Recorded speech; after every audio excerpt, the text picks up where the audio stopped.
In Chapter 7, you have the topic of arrays and array lists.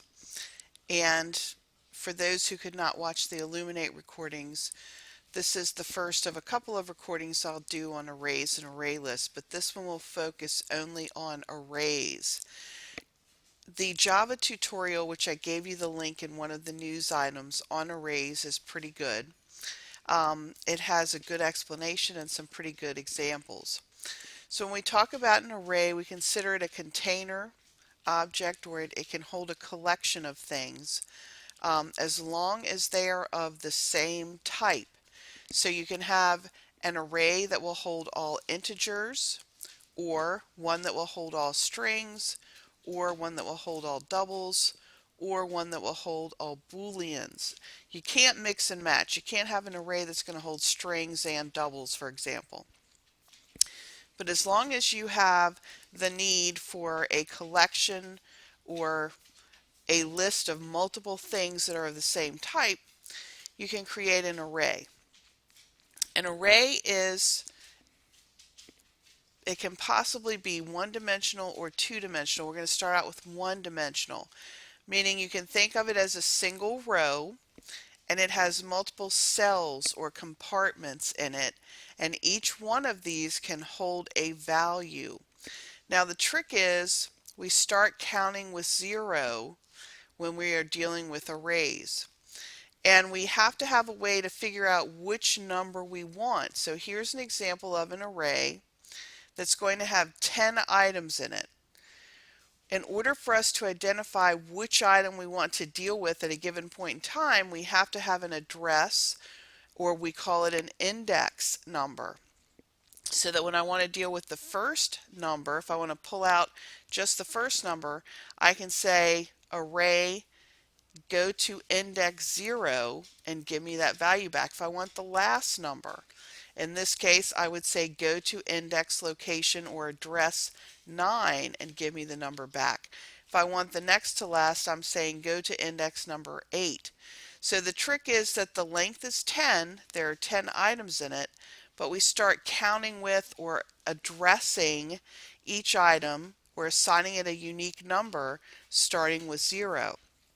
So if I have an array with a length or a count of 10 that's holding 10 things, the last index is going to be 10 minus 1 or 9. The first index is always going to be 0. So we say that each item in an array is an element. So I have 10 elements or 10 cells in this array, and this is one-dimensional. We'll talk about two-dimensional arrays later. So we're going across with a row of data, and we access each number by its numerical index. We're always going to start with 0, and whatever our count is or our length, the last location will have an index number of length minus 1. That's important. So if I have 100 elements, I'm going to go from an index of 0 to an index of 99. If I have 35 elements, I'm going to go from 0 to 34. So my last index number is always length minus 1. And that's important because you may not always know the length. If you're going to let the user set the length, for example, you may not know it. So to get that last number, you've got to go length minus 1, and we'll talk about that down the road. So also once you create an array, you cannot change the length. You can't make it smaller, and you cannot make it larger. So you're stuck with whatever length that you have initially declared it with. And notice when we deal with arrays, the word is all lowercase, A-R-R-A-Y. When we're talking about an array, we're going to talk about the word being lowercase. With array list, we're going to see that that's going to be mixed case, and that's going to be a little different. If I want to declare an array, like I said, I can use ints, strings, doubles, booleans, however I want to do it. We can declare an array in one of two ways. We can do it with 2 lines of code, and sometimes we'll need to do that, or we can do it with 1 line of code. So if I want to do it with 2 lines of code, I will start with the data type, and then 2 empty braces. And then I will hit the space bar and I will put the name of the array. So in this case, I want an integer array named grades. So here I'm declaring it, and I could have 4 or 5 or 100 lines of code before I actually allocate the memory for it by telling Java exactly how many cells or elements it will have. So on the second line in a 2-line declaration, I come down, I put in the name, and here's my equals new, which you're used to seeing that. Then I put the data type again, and now in the braces, I'm going to put the number of elements. So this would hold 10 integers. However, if I'm able to, if I know the information when I'm declaring it, I can declare it and allocate the memory in one line. I can see it's just really that same, those 2 lines basically combined into one. Data type always with a set of empty braces.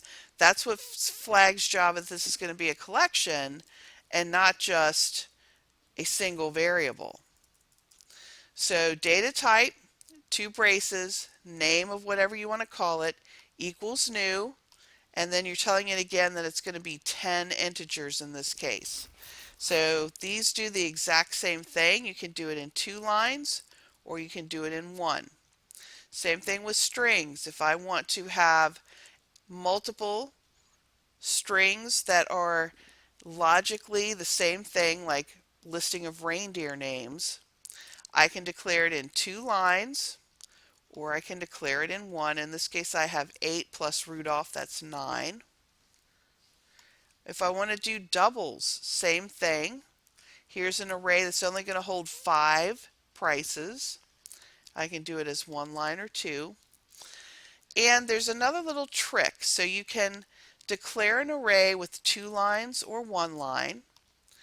But if you happen to know all the values at the time that you're declaring it, you can take another little shortcut and declare and put the values in all at one time. So here I may not know all the names when I set it up. Maybe I'm going to use scanner and let the user type the names in with a for loop or something. I can do that. But if I happen to know all the values and I don't want to have to make the user enter them all, I know them all up front, I can take a little shortcut to declare the array, allocate the memory, and also initialize it with all the values. Here I'm declaring it, here I'm allocating memory. I haven't yet initialized the values, but here I'm doing all that in one step. Notice it's the data type with empty braces, hit the space bar, the name, equals, or these are brackets rather, I should call them brackets.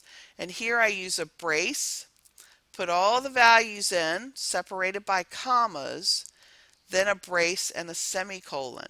Okay, now in this case, Java will do a count for you, and it will see that you have 10 values, and it will allocate enough memory for 10, and it will know the length is 10. That's the same as if I had done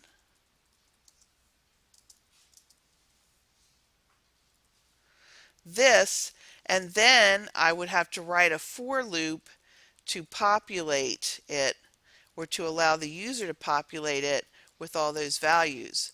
So really there are 3 ways you can declare, initialize, allocate memory, etc. for an array. Most of the time you'll use one of these formats. If you happen to know the values ahead of time, you could do that. So for this, I could have done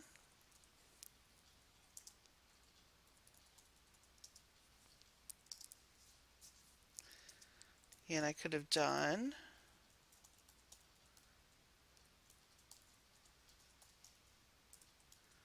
something like this.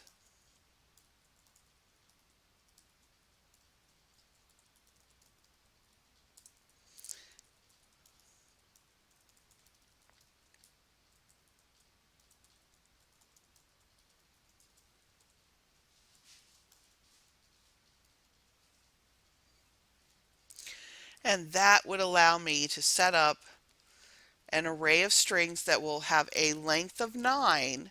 Java will do the counting for me, but I have a fixed length of 9 when I do that. Here I have an array of 10.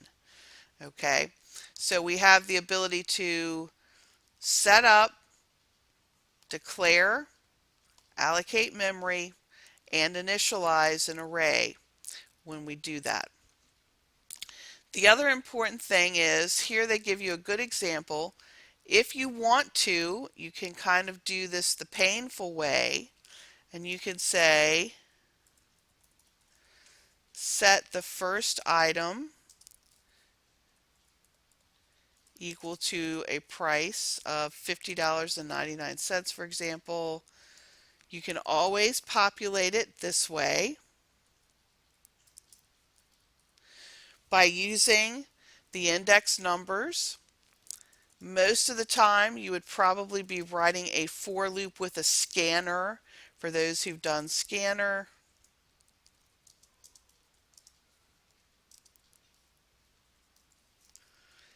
And you would come in here and you would have your scanner.nextDouble, for example. And you would populate, and I forgot the S here, it's got to be prices. And that I is going to go from 0 to 1 to 2 and so on for you. And say I had a scanner called in. I could do something like that. I would probably have a print line here.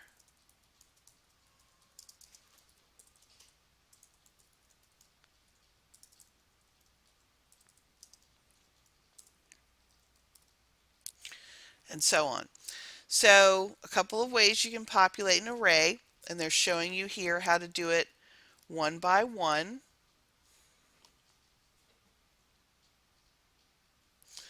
They don't have an example of a for loop here, but that's okay. And of course you can print it out by doing the same type of thing here, putting each numeric index number for the ones you want to print out.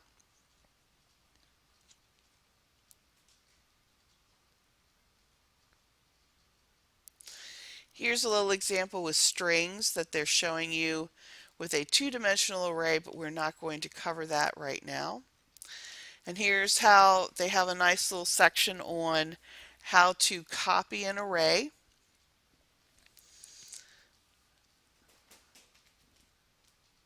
And of course they're using a char array where they're declaring it and initializing it and allocating the memory all in one step.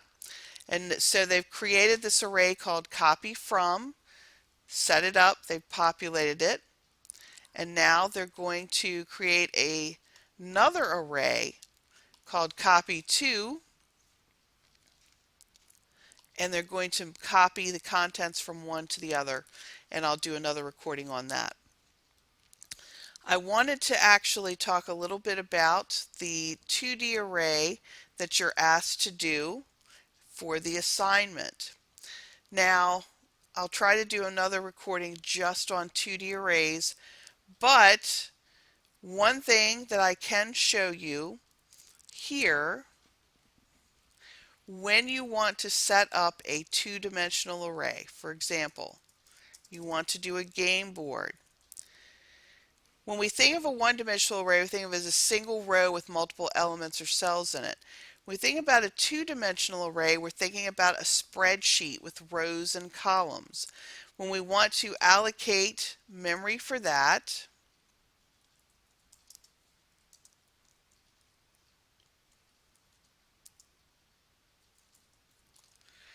now we have to tell it how many rows. Think of it like a spreadsheet. How many rows and how many columns do I want? The row information will always be first. It can be a number or a variable. And the way that you indicate this is you put two empty brackets. The name of the array equals new. Here's string again. And then we fill in both brackets, rows and columns. You can also do this as two lines.